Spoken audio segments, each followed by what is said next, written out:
Hey y'all, I'm Tess Holliday, and welcome to my slumber party. Each week, I'm going to introduce you to folks who are making the world a better place. So put on your pajamas, grab a snack, and let's change the world from our bedroom. Hey y'all, welcome to my slumber party. Thanks for being here. And remember to follow, rate, and review on Apple Podcasts, and like and subscribe on YouTube. I'm so happy to have y'all hanging out with me today, and I would like to introduce my guest to y'all, writer, award-winning editor-in-chief of Elle UK, dog mom, and one of my favorite humans, Farrah Storr. Hi, Farrah. Hi, Tess. I like the dog mom. They're not here tonight, unfortunately. I was going to say it's probably a little quiet because I know it wouldn't be if they were. If they were here, I'd try and get them to sort of. They do sleep with me in bed, but I'm actually on the couch in the. It sounds very posh in the library. It's just a room with books, but it would just be mad. They're sort of less dogs and more talking bears. Well, they are cute, and I hope that when I have a library, that I look as good as you sitting in it, surrounded by my dogs. So in today's episode, we are going to talk about what it means to be an editor-in-chief of a fashion magazine and how the fashion industry is not all Devil Wears Prada. That's outdated. Get with it. And what it means to use your position in the world around you to evoke change and really stir the pot in a positive way. How I know Farrah is because she is the woman who put me on the cover of Cosmopolitan UK. I don't know if you guys ever saw that cover. It didn't, it wasn't really popular. So I don't know if you guys saw it. I'm just kidding. Obviously. And they recently put my chosen family, Ollie, on the cover of Elle UK. And if I believe, I'm just going to say it, that Ollie is the first trans person on the cover of what has predominantly been a women's fashion magazine in the UK. And, when I saw that cover, it evoked such strong reactions. And that is something that Farrah is very good at. Is you are, it's funny because you've been doing this for quite a while, and it's just been a pleasure seeing you continue to, break the mold as your friend now. So yeah, I'm just happy that you're here. Oh, well, thanks for having me, Tess. I think I'm breaking the mold in what I'm wearing this evening, if I'm being honest with you. Well, I'm pushing boundaries, sartorial boundaries. Well, listen, you read my mind because we were just going to talk about our pajamas and what we're wearing. So can you tell everybody that isn't watching on YouTube your amazing outfit? Because I screamed when I saw you. Yes, I can. So it's a brand, it's a British brand called Olivia Von Hal. And she makes really, you could wear this in the street. She makes the most amazing pajamas. This is actually, this is more like a kind of shirt, sort of long shirt. And it has a matching, I actually bought this before I bought the kind of shirt pajama top. And now I've got both. And they're just, if you don't know that brand, it is absolutely beautiful. I can't believe that they're not. Would you call that leopard or cheetah? I don't know why I can never tell the difference. Well, I think it's just a very posh leopard. But actually, now you've said that, I think it might be cheetah. I think do you know what? I think it's cheetah. It's beautiful. You look very chic. I went with it looks like something that my grandma would have crocheted for me because I'm from a crochet family. So I have on this I have on like a little crochet crop jacket and top that was very see-through. So, I had to work around that. And then just some like comfy black pants because I want to be comfy when I'm hanging out at my pajama party. And then part of my outfit as well, you guys, my followers listening and watching, I did an Insta poll and asked you guys what lipstick color I should wear today. And I posted like a swatch in my hand and let you guys pick. And you guys picked this gorgeous Pat McGrath hot pink color. I was leaning towards this color, so I'm glad you guys chose that. So thank you. So our drinks and snacks for today, we're doing English tea and I have biscuits, which, I miss London so much. I miss you. So when you said that our snacks should just be biscuits and tea, I was very excited for that. What are your favorite? Well, I said that and you're going to kill me because I've got the biscuits. I've got these, which are like just a ginger nut biscuit. Yum. But I had one of those days where I couldn't make a tea. I needed something stronger. So actually, I've just made a negroni instead. So I'm sorry, I betrayed you. Oh, well, cheers. So we're operating on different frequencies, I'm afraid, this evening. Ooh, that's fine with me. I love a good Negroni. They're actually one of my favorite drinks. So I'm going to keep that in mind for when I'm over there with you next. All right. Okay, I'll hold you to it. I'll take one. All right, Farrah. So you said earlier before we went live to just, keep it fun and take out some of my hard questions. Not that I have any, but we're going to keep it extra fun and we're going to play a game right now. So, are you ready for Never Have I Ever? Well, I've never played this game. Well, I can tell you how to do it. So, we're going to do Never Have I Ever Fashion Edition. And it's a game where I tell you some things that you may or may not have experienced. And if you have, you're going to put a finger down. So basically, you're going to start with your hand up, 5 fingers. And then if you've done what I've said, you're going to put a finger down. All right. Never have I ever been booted from the front row at a fashion show.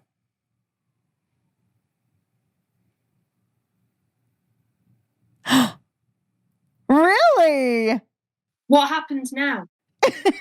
Well, you tell me. Technically, it happened very recently. I cannot tell you the show, of course, but I was at a very prestigious show, and I had a seat it was on the front row, but it was quite near the exit.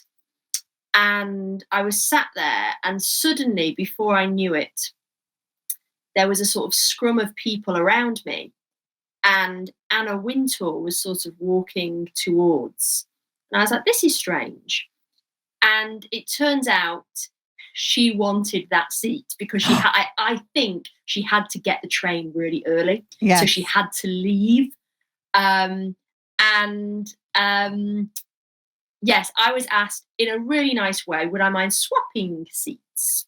So the person next to me was furious and said, absolutely not. But I was like, actually, I was very happy to do it. So technically I wasn't booted off the front row, but I was booted out of my seat for Anna Wintour.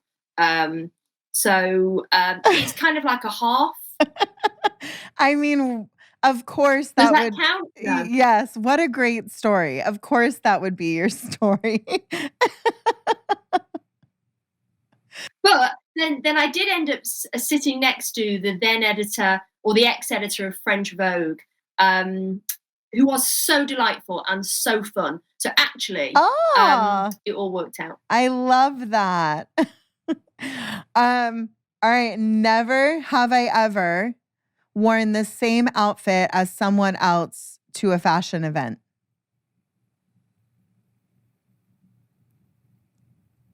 I love that. It's a half. It's a half because okay. So when I do Fashion Week, basically, because I don't like traveling with lots of stuff, and I wear pretty much all black. And that's why people, I'm convinced of it, in fashion wear black, because you can't really tell. So I suspect I have had the same, I don't know, Celine skirt as someone else. But that's the wonderful thing about black. You just cannot tell. So possibly, but not obviously. Not obviously. There's a half. I'm going to end up with sort of like a clawed hand at the end of this. I know. Never have I ever gotten way too drunk at a work party. I'm going to say no for this on you. I know you too well. Yeah, no, I have. And actually, it was really early in my career when I worked at a very posh, fleetingly, unsurprisingly, I worked at a very posh publishing house. And I'm really bad with drink, which is why I won't drink that whole Negroni because God knows what will happen. And I think it was in the Mandarin Oriental. It was really posh. And it was a very subdued sort of drinks event with all of the magazines from this company. And me and one other person got up on the stage. And I think we started doing the can-can. You know what the can-can is? I do. You know, you sort of kick your leg up. Anyway, we were taken off the stage quite quickly. I didn't last very long at that company. And after that, I have made a vow. I never go to work drinks and I never drink with my colleagues. I love that. I do remember you telling me that after we went and had a drink, but we were done and we had established our friendship, and you did tell me that it was one of your rules. So now I know why. Yeah, that's why. Because I don't want anybody to see that. They don't need to. I love you even more now. Never have I ever fangirled over someone at a show. I have. I can't bend that finger down. No, you. No. I figured that Who have you fangirled over? Well, I know Laverne Cox. We've met. We're I would say we're friends. We don't like hang out, but we are friendly at events and all of that stuff. But she did a runway show. She opened New York Fashion Week 2 Septembers ago.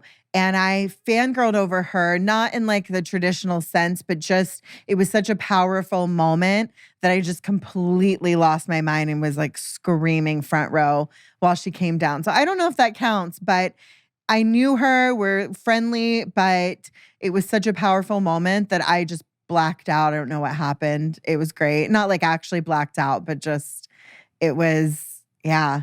It was just one of those special moments. And I actually, yeah.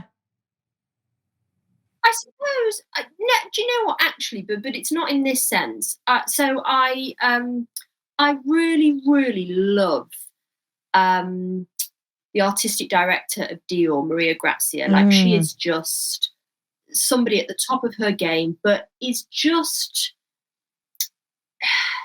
she's just on a different level. She is smart. She's a serious operator. She's a real A player. And so it's not been at a show, but every time she sort of comes out at the end of the show, and I've met her, you probably would call it fangirling. Fangirling in my head is sort of fainting in front of someone. But again, it's a powerful moment. I feel sort of a really deep admiration and a deep respect for her. So probably, actually, it's another half. I'll take all the halves. I'm not playing the game properly, am I? You're at least playing the game. Okay. And then the last one. Never have I ever walked out of the bathroom with toilet paper trailing behind me. I mean, clearly. For me, it's a yes. No, never. But you know what I have had happen? What? In Britain. Have you ever been on a train in the UK? Yes. So they have those toilets, and they're electronic toilets. So you press it and they open really, really slowly, and they close really, really slowly. They do. And I was caught on the toilet, and it's not like they open and you can slam the door shut. They open really, really slowly, and then they close. It was absolutely humiliating. So I would say that is worse than toilet paper, personally. That is absolutely worse than toilet paper, because there's nothing, especially on those trains, there's nothing you can do. I would have screamed. Well, thanks for being a good sport and playing Never Have I Ever Fashion Edition. I just keep finding new reasons to adore you more. And next time I'm on a train in England, I'm going to think of you. Not on the loo, though. That's what I was going to say. But then I just said it. It doesn't matter. So obviously I've known you for, a few years now, which is I feel like, our cover was literally last year, but then I remember that we've been in a pandemic for what feels like forever. So, you know, I I going into meeting you because we met while I was speaking on a panel. This is just one of my own personal questions, just because I want to know. Did you have any like assumptions about me when you first met me?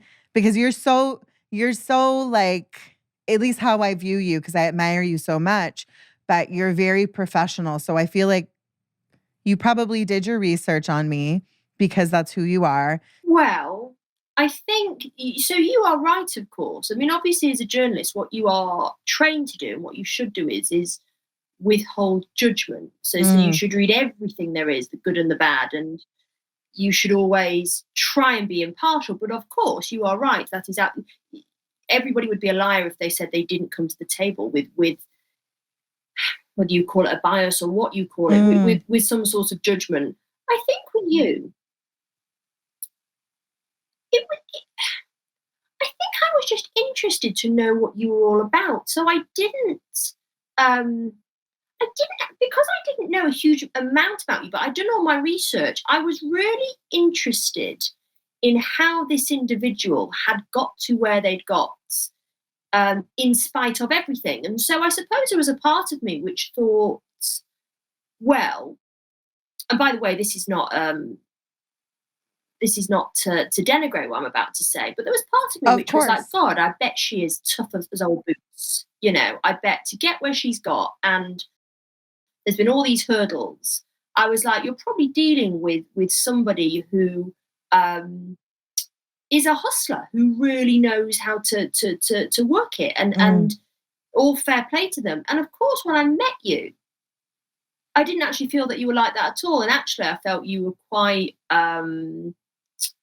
I felt I felt you were very interesting. You had a lot of edges that I wasn't expecting.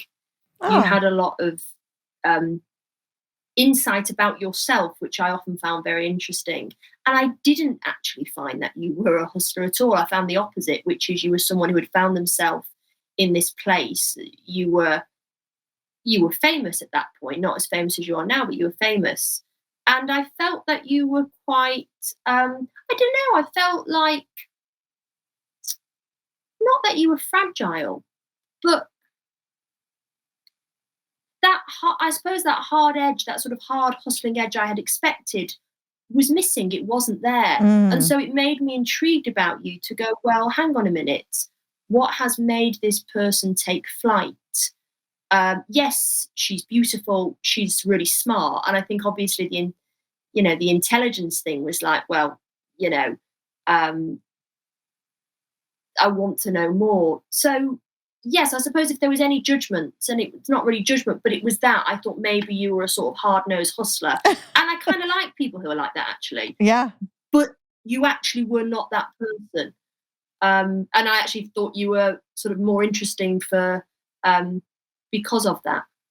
Thanks. Listen, Does I that mean, not satisfy no, the answer? Is that not the answer you wanted? I'm sorry. I never want, no, listen, I didn't know what to expect, but I was kind of curious because when I was writing the questions, I had my own ideas. I mean, part of why I asked that question wasn't for like a, ego boost or anything like that. And I find it funny because I am obviously, I know that I'm like a hustler in like a different regard, but I don't think that people realize until they meet me that this I'm very like sensitive, and I'm very, I kind of feel like I'm not really what people usually think that I'm going to be, because I portray as very like tough and all of this stuff, and then you meet me and I'm, in my opinion, just this goofy goofy individual, just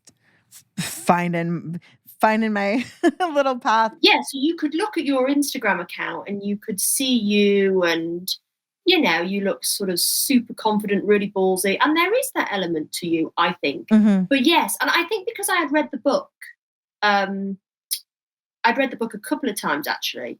Um, So that's why I think it's why I was just so intrigued, really, because actually the Instagram, and I know, of course, on your Instagram you're also very open with people about your vulnerabilities. But then there are other posts where you go, if you didn't know you'd go, God, that's someone with big balls. Good on them. Yeah. And actually, and that's what's interesting. You sort of, by your own admission, you waver between the two. Yes. And I think that's what makes you and a lot of people that I like and I'm intrigued by. That's what gives you edge, and that's what makes you interesting. You're not a flat note, and you change. I can talk to you some days, and you're it's a terrible cliche, but you're a roller coaster of a personality in many ways, and all the best people are, I think. They keep it interesting. I agree. Well, I say all of that to say that, oftentimes I get asked a lot, how did I kind of get to where I am? And, I don't fucking know is really the answer. We do it, right? You feel passionate and you feel a calling, and you just, in my experience, that was the case for me. But when I went to do the panel, I flew over to the UK to speak on the panel for Cosmo with you. I was quite nervous, but I didn't really have any expectations. And I had no idea that by doing the panel, you and I would meet, and in that moment, it would spark something in you to where you're like, I want to put her on the cover, because it happened quite quickly. So I say that to say that for folks, there's so many folks, especially nowadays, and even my own colleagues, they will kind of turn things down because they feel like the money's not there, or they're not, quote, getting enough out of it. And I'm not that kind of person. And I know it's very privileged of me to say that I'm not money motivated, but I grew up very, very poor, as you know, and as a lot of my listeners and viewers know.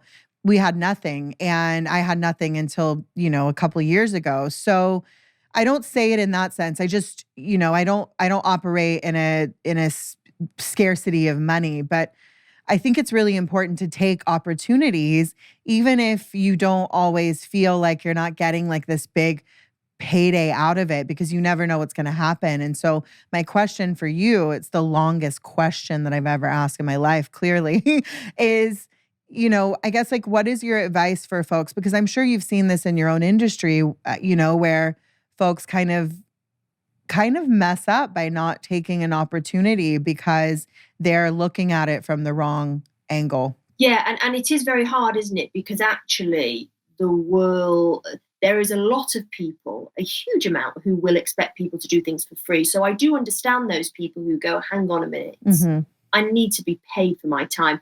So I do understand that. But you are right. People have to take a very calculated decision they have to weigh up the opportunity, and they have to look at the opportunity and really examine it. And also look at, so I don't know, let's just say it's someone who's hosting a podcast and goes, look, will you be on my podcast? They have to really interrogate it, look at the person doing the interview, look at the reputation, speak to people around, people who perhaps know of the company that's offering the opportunity. So you have to, you have to interrogate opportunities as you would a sort of business plan. And then you have to figure out for yourself. So I do agree with you that you have to take the opportunities when they come. However, yes, I do find more and more now the world wants, particularly creatives actually, to do things for free. And I'm sort of I'm not sure I agree with it, actually. I think at some point people have got to go, hang on a minute. And, it's, you've just got to take a view. But you're right. Your first instinct should not be, no, show me the money. Yeah. You've got to really think about, write a list of sort of 5 reasons, what would you gain from it, which perhaps would be beyond money. And that's the smart thing. But I do think even if it's a small amount of money, it's a gesture. And actually the gesture will tell you a lot about that individual or that company. So that's a very long-winded answer to your very long, rambling question. It was a long, rambling question, Farrah. I know that you have talked about this, but I know that, a lot of folks haven't. And this is going to be my last question about this because we've talked a lot because you are at Elle, you are an award-winning author and a phenomenal journalist. So I want to talk more about that. But just because I know that a lot of my listeners are going to be very excited because for them, my cover that you put me on meant a lot to them. It meant a lot to a lot of people, as you know. And, for you, when you decided to put me on the cover, I want to know what your vision was. And for you, how does this compare with some of the other choices that you've made in the industry?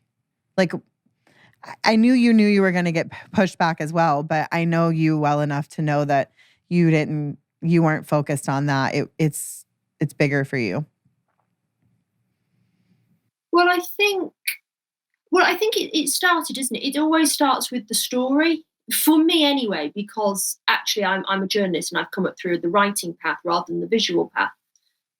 So for the decision to put you on the cover, I mean, look, I've always been somebody who likes to rattle cages and get conversations going, but I have to be honest, Tess, in my career until I met you, I hadn't done it before, actually. I hadn't really, if you look at my back catalogue, I hadn't really ever done anything that people would go, wow, that was new and brave. I just hadn't, because I was too scared. And then, of course, I met you and the story was so compelling. And I think at that point when I'd met you, I just joined the Social Mobility Commission, or I was about to. So I was very interested in why some people get ahead in life and others, they're starting from 10 blocks down the road. And actually, do they ever catch up? And so then I met somebody like you who started 10 blocks down the road and somehow caught up and never gave up, actually. And so when you find a story like that, what happens is your desire to tell that story overrides the fear that you have of perhaps having pushback or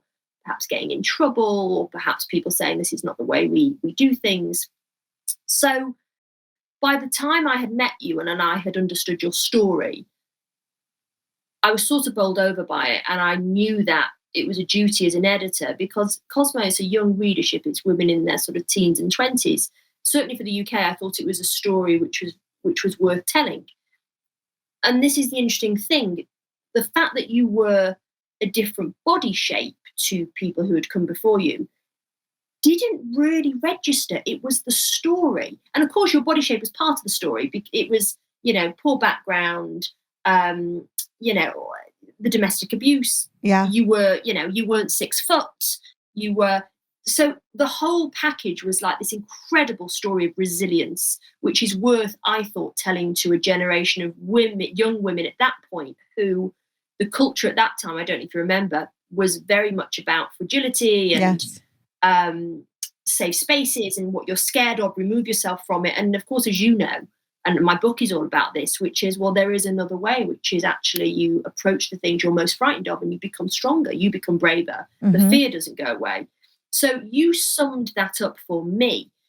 Of course, I suppose we just didn't realize that there would be backlash until when it went on social media. And I remember, I think I told you, my features editor called me and said, you might want to look on Instagram because there's quite a lot of bad stuff on there from a lot of our own readers.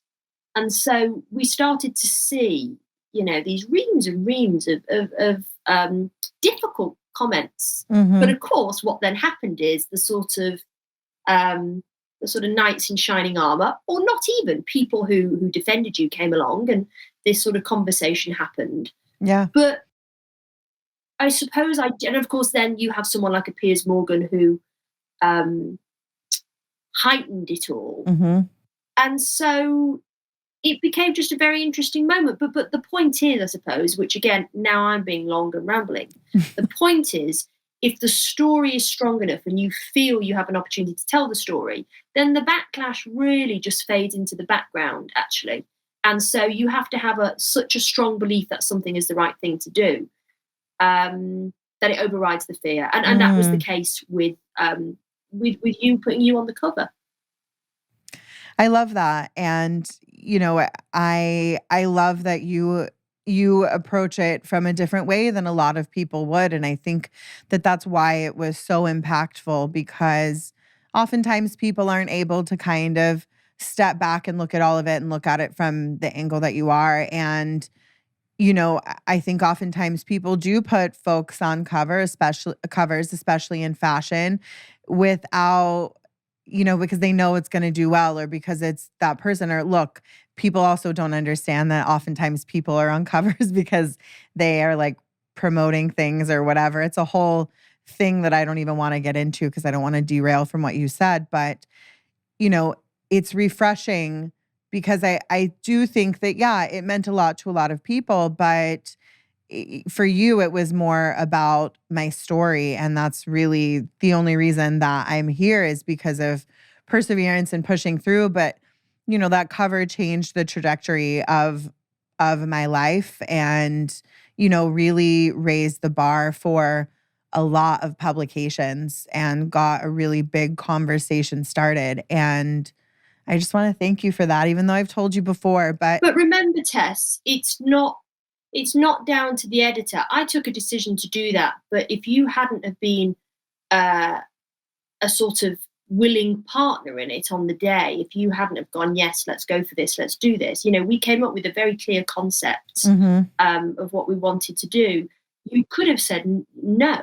Yeah. And actually, we with the image we had, and this is the example of story and together with an impactful image, which actually on Elle in our January issue last year, very similar, very different to you, but we had a Weng, who is a incredible model, incredible story, and we put a Weng and her then wife Lexi on the cover, and embraced in a kiss of sort of true love. Yes. And it was a similar thing. It was a story came first, the strong image came later. Yes. And then the two together, that's when really you get a moment which explode isn't the right word, I suppose, gets people talking. Yeah. Really. It cuts through when you have those two things together and they're beautiful. You know, your cover, what a lot of people don't talk about is it was a beautiful cover. You know, when you look at it from an editor's point of view, it was beautifully composed. It was kissing. It was very unusual. So there are lots of reasons why that cover worked, but you being part of the decision process behind it is probably far more of a reason why it was a success than me simply deciding to put you on the cover. You're so cute and so humble. I don't know anybody. That was beautifully said. But as your friend, I don't know anybody that would have been like, nah, I'm good. I'll pass. But you know what I mean? Well, I'm from a trailer park and no, I'm good. I don't want to be on your cover. No, I know. But they wouldn't have perhaps put, you know, that the green thing. That I don't even know Vivian. what it was. It wasn't a swimsuit that we put you in, Well, which I think you now have. I hope it's now tracked down for you. No, I have it. Right before I left London, before. Not everybody. Yeah, I actually was going to bring it today, but I forgot. It's hanging in my closet at home. Vivian, who is phenomenal, made that. It's a bodysuit tailored after or mirrored after a Dolce and Gabbana bodysuit, and so Vivian made it, and I met up with her and grabbed it before I left for COVID. Yeah, I have it. Thanks to you, I have it. Yeah. Yes, we chased it around the houses a bit, but we tracked it down in the end. We did. Good old Vivian. But some people would have gone, I'm not wearing that. Do you know what I mean? So you had to trust us that actually we were going to make you look really beautiful in it. So works both ways. It does. So you spoke about your book a minute ago, and I want to talk about that. So Farrah wrote an incredible book called The Discomfort Zone, and I had the pleasure when I was in London to attend one of her talks where she was discussing the book, and I have read the book a couple times, and I want you to talk a little bit about it, because for you, the book, when I first heard the title, I thought I knew what it was going to be about until I read it. And then I realized very quickly that it's about leaning into your discomfort. And so I just want you to talk a little bit about that with us. Yeah, so I wrote that book. I mean, actually, I was coming to the tail end of that book when I first met you, actually, which is probably why there was a connection in the story.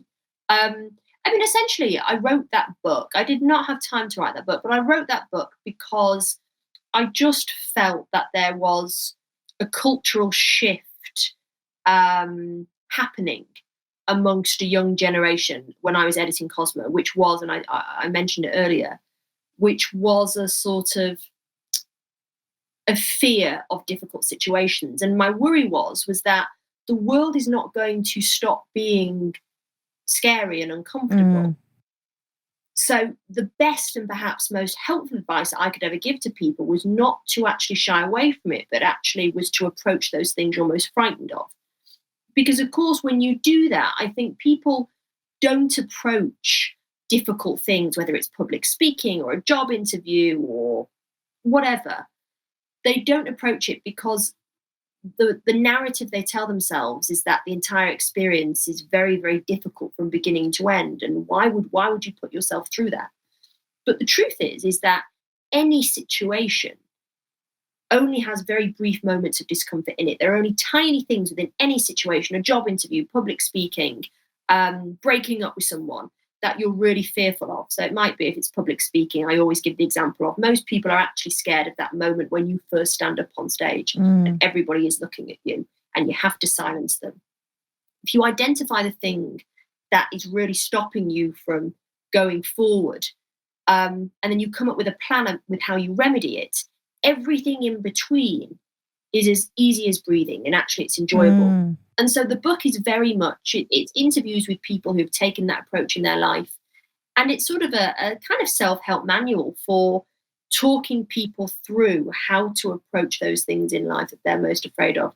And I think the other thing in the book, which I probably should have wrote more on, but one of the things that I feel really strongly about is, that whole notion of obstacles. People hate obstacles because when you suddenly have a roadblock in your path to where you're going, the whole story that you've told yourself about who you think you are, we all tell ourselves that I'm this and I'm that, and you come up against an obstacle and suddenly you realize, perhaps I'm not the person that I thought I was. I've got these limitations.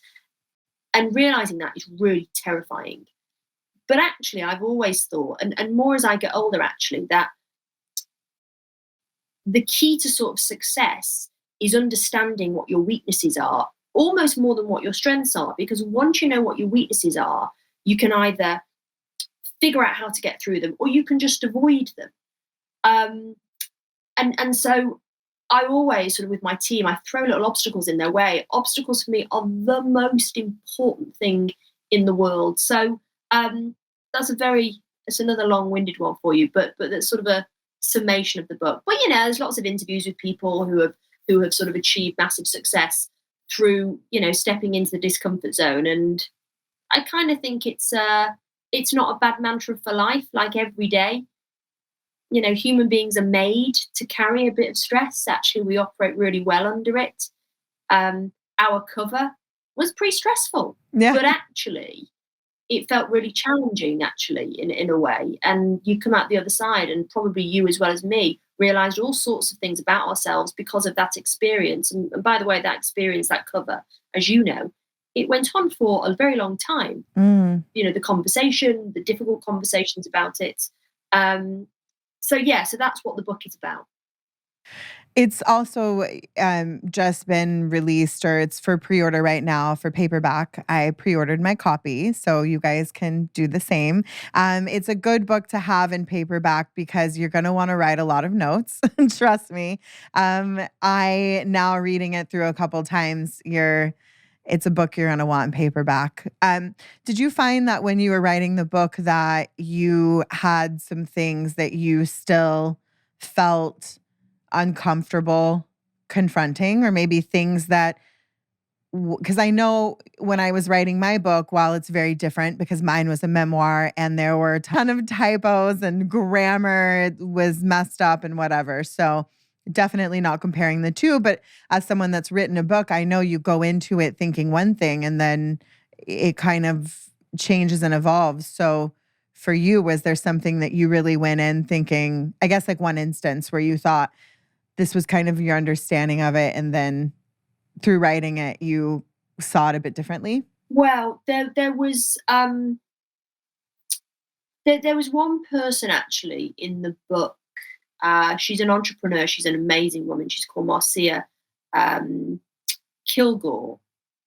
And I was really struck with her interview because everybody else was amazing, you know, athletes, Silicon Valley, sort of heads of huge tech companies. But she was really interesting because she was able to articulate something different about discomfort. And what I took away from that book, what stayed with me is what she said. And I remember her saying, you know, she had launched many companies. Bliss Spas was probably huge in America.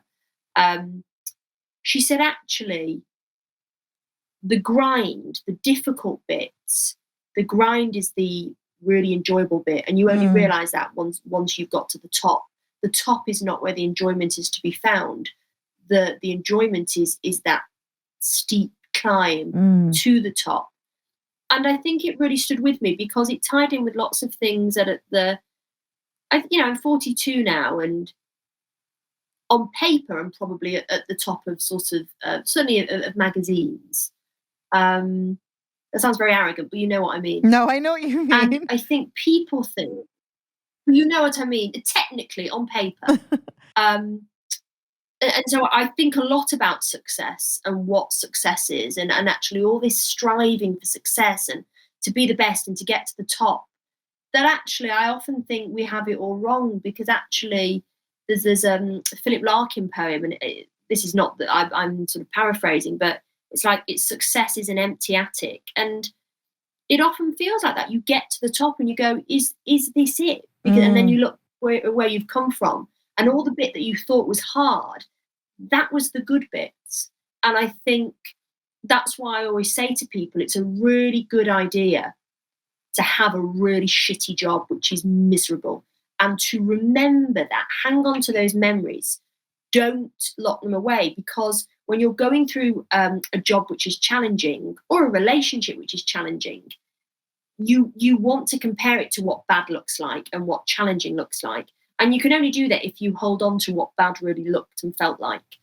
Because actually what you'll find is when you get to the top, that the challenging scenario is kind of what it's all about, really.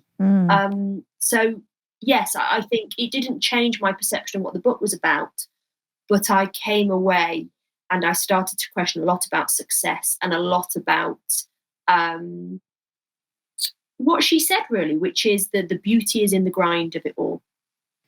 I love that. And it's very, very true. I wish that there were moments throughout my career kind of getting to I don't believe that I am I think that a lot of people would probably look and say the same thing at you, right? That I'm at the top. You know, I'm considered one of the top in the world and one of the first and all of these things. But, you know, it's different than what you think it's going to be. And it can be lonely, but getting here was so rewarding and enjoyable and so difficult. And I do wish sometimes that I could rewind a bit and enjoy those moments a bit more. So that's really, wow. That's going to be something now I think about all day. It's beautiful. Also, Farrah, this is... But you know, Tess, you can't have it both ways, can you? No. It's like if you'd enjoyed it at the time, it would have been easy. Yeah.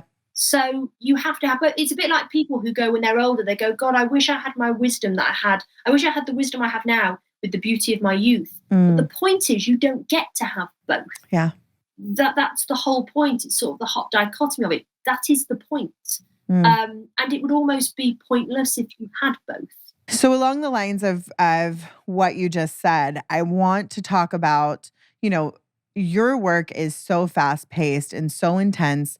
And I know this from being your friend and following you on social, that you have a few things that you do to kind of give back to yourself and take care of yourself. And I know that, you know, your home life is important to you. I know that you love your garden, but I don't know what the state of the garden is at the moment with like English weather and all of that. So what do you do for yourself? What are things that are important for you that, you try to pencil in no matter what, that this is your time that you need to kind of give back to yourself? Well, it is the garden actually, Tess, because I know myself well enough. So yeah, I'm never going to be the sort of person that goes, I'm just going to sit, or I'm going to have. Well, actually, I do have very, very, very hot baths. And Mm. that's my time, and I come out and I basically faint. But the gardening for me is very interesting because I am quite an obsessive personality. It won't change. It has always been, whether it's work or food, or it's all, there is an addictive element there, obsessive perhaps rather than addictive. And so, of course, the gardening is my time, but it's a non-stop, um, it's never finished, and it's ever changing, and it's creating constantly. So for me, it is gardening, and gardening. People go, yeah, but for God, it's just hard work. Don't you ever just have time for you? But what they don't understand is I understand what I am like, and that is what it connects with me. So yeah, it's the garden. Every day I get up really early, 5 a.m. I go and I look at the plants and I see what needs doing. And then at the weekend, my husband doesn't see me. I'm out in the sort of flower beds, and I don't listen to anything. I just go with the silence, and I touch the soil. And yeah, I look like, I look quite scary at the weekends. I mean, you would not think I was fashion at all. Do you wear anything do you have any like fashionable garden attire? Is there anything that's like, in my head, I want there to be something designer when you're in the garden? Nothing. No. I wear, I think they're very chic. I wear Hunter Wellies, these little Hunter Wellington boots, and I've got this, it's quite heavy, um, uh, blue overalls. It's basically overalls. So I look like I could fix the oil in your car. Or my brother says I look like Michael Myers from Halloween. But it's like a blue, it's not even denim. It's overalls. It's basically like a car mechanic's overalls. That's what I wear. So it's not chic at all. But for me, it's chic. I love it. I bet you look chic. It's covered in mud. So yeah, so there's nothing fashionable at all, I'm afraid. I'm sure it is fashionable. To the folks that are listening and watching and are wanting to pursue, we talk about how you're a fashion editor, but you're a journalist first. So for those that are interested in pursuing journalism, and maybe having it lead into something fashion related, but just if their passion is true journalism, what advice do you have for those that are hearing you and thinking this might be something like, because at least I know for me, what I didn't come from a highly educated background. So, and I do consider myself smart, but a lot of my education has been, I've learned through my interactions with incredible humans like yourself. And I wouldn't think, and this is maybe me being naive, that a fashion editor could be this brilliant journalist and that was your passion first. And the other stuff is just kind of like, I would say the fancy Chanel jacket that just goes on top. So, yeah, what advice do you have? Yeah, so I think it has to come for me anyway. And actually, it's whether you want to go into fashion journalism or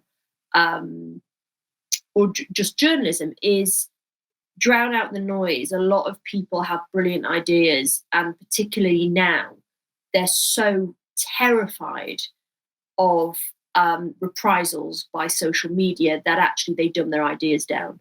And I always say, as you know, the stronger and sort of not controversial is not the right word. People go, you only like controversial ideas. It's not controversy. What you're doing is you're telling the side of a story which hasn't been told before. And if that makes you controversial, then so be it. The worry now is a lot of the ideas that younger and not only younger people, by the way, that people send me are, again, it's this flat note. They're just flat and they're copying what everybody else has done, or they're seeing what's trending on social media and what's getting all this applause. But actually, the people who are prepared to sort of put themselves out there, and they put themselves out there knowing they will get pushback, you've probably got a seed of a story, is what I say. So you've got to be pretty brave and pretty fearless. And I think you need to read really, really widely, and you need to find your voice.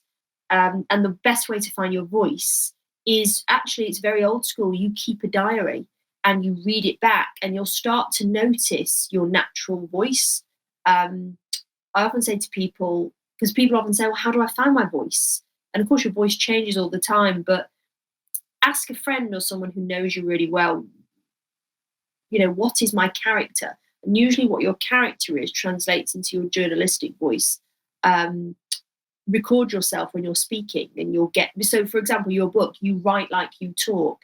The best writers write as they talk. I mean, there was an amazing writer called A.A. Gill, and people were like, oh my God, he's the most amazing writer. What they didn't realize was he was really dyslexic, and he used to have his prose dictated. He used to ring up the editors. So that was how he worked.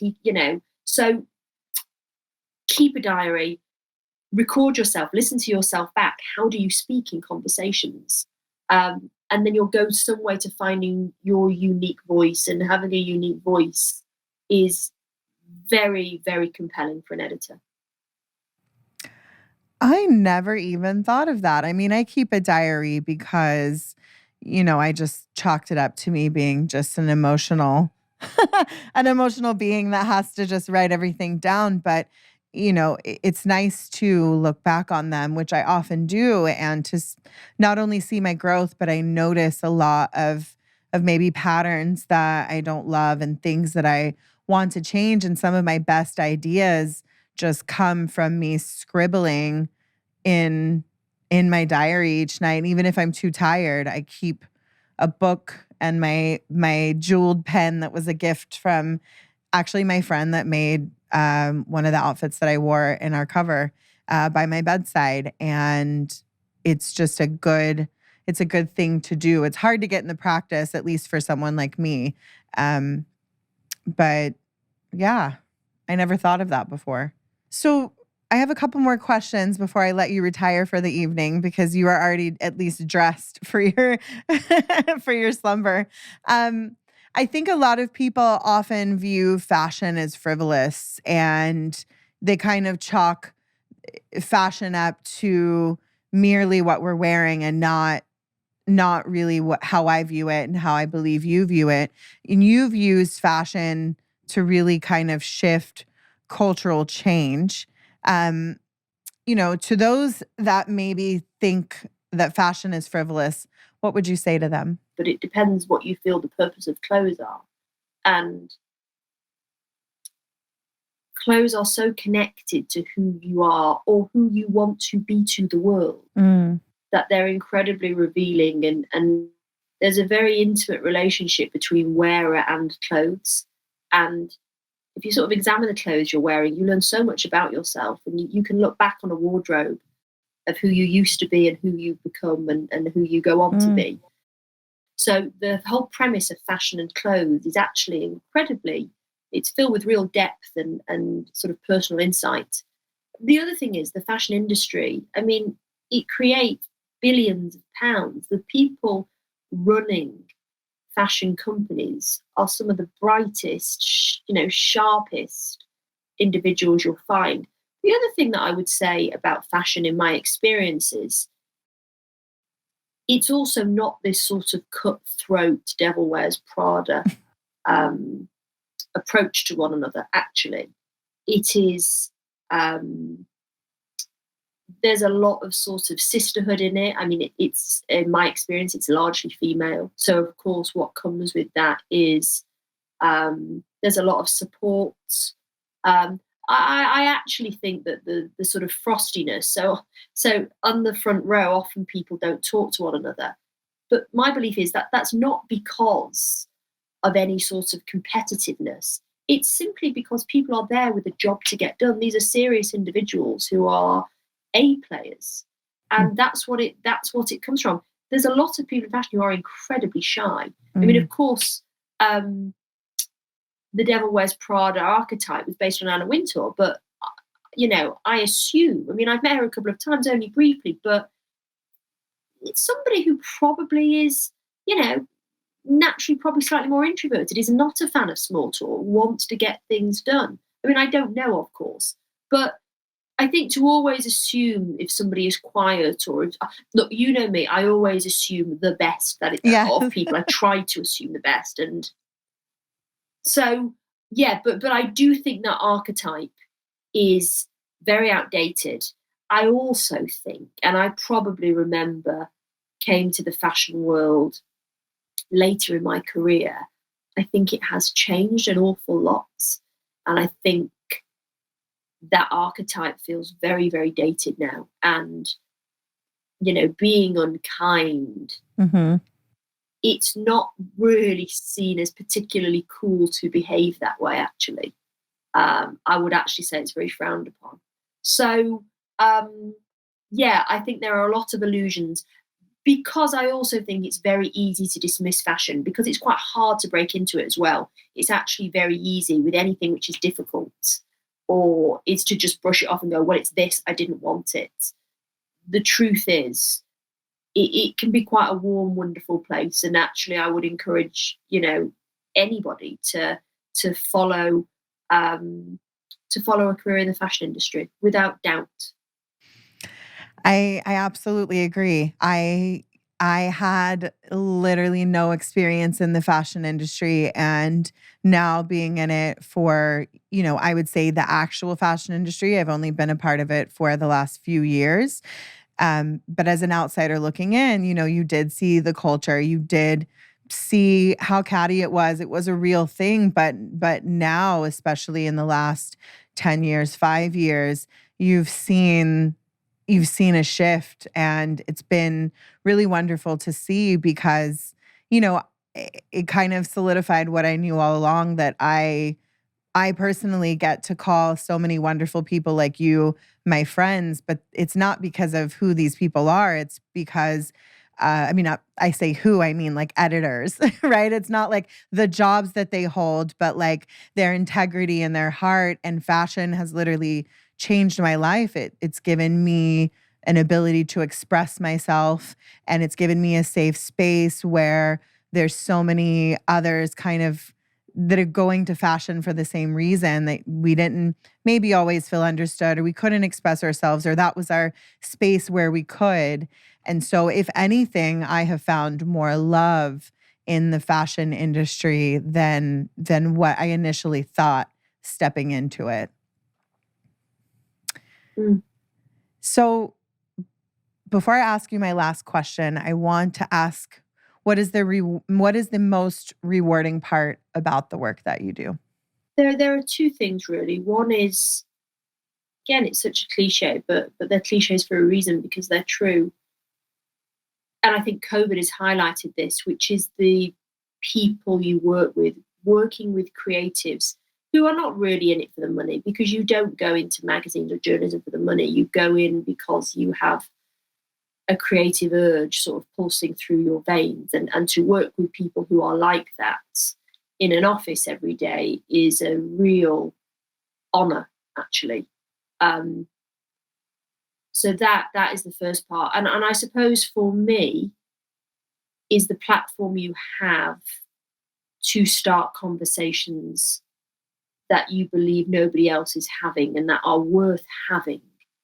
I think that is a real honor to have that. And I suppose for as long as I'm in magazines, that's what I'll always try to do. I won't do it often, because otherwise, the really important conversations which are worth having, they don't always come along. And so you have to choose the ones that are worth having. So you on the cover of Cosmo, Weng and her wife, Ollie, they're not done for publicity. They're done for a dialogue. That's the purpose. And I still believe that that is the point of journalism, is not to dictate to anybody, but it's to go, look, let's bring different people together who have different viewpoints, and let's see what happens. And you may walk away not agreeing, but isn't it better for having had the conversation anyway? So that's, for me, that's the beauty of this job, that you get to be able to do that. I love that. Before we go, I want to ask you one last question, and that is, Farrah, how did you show yourself love today? Probably by pouring the Negroni over the tea. I've had a really really crazy day. I haven't stopped. So actually, some days you don't show yourself a lot of love. And actually, I'm being facetious. Showing myself love by pouring myself Negroni is not a form of love. Actually, the way I will show myself love is I'll probably go to bed straight after this podcast. I will have an early night. And for me, that's probably all I can manage today. And some days you just can't show yourself love. So if you can do it by having an early night, looking after yourself, then so be it. So today, the love will be at the end of the day. Well, thank you for ending your long day with me. I feel incredibly honored, and I can't wait to see you in the fall, like we discussed. I'm going to give London a little breather with COVID, and see you in person. So yeah, I want to thank you so much for being my guest today. And for those that are listening, how can they find you on social media? I'm just at Farrah Storr, so they can follow me. And if they're into journalism, I put all job opportunities, not just at Elle, but any creative opportunities I see, they all go up on my Instagram. So actually, if you're interested in that sort of stuff, that's probably worth the follow alone, not for my dog pictures, but for that. I agree, it is. You are very, very great about community. Thank you again, Farrah, for being my guest. I adore you. And thank you to everyone at home at your own slumber party for tuning in. And remember that if you were listening to this episode, you can also check us out on YouTube. And if you were watching this episode, you can also listen to us anywhere you listen to podcasts. Don't forget to follow, rate, and review on Apple Podcasts, and like and subscribe on YouTube. Thanks, y'all.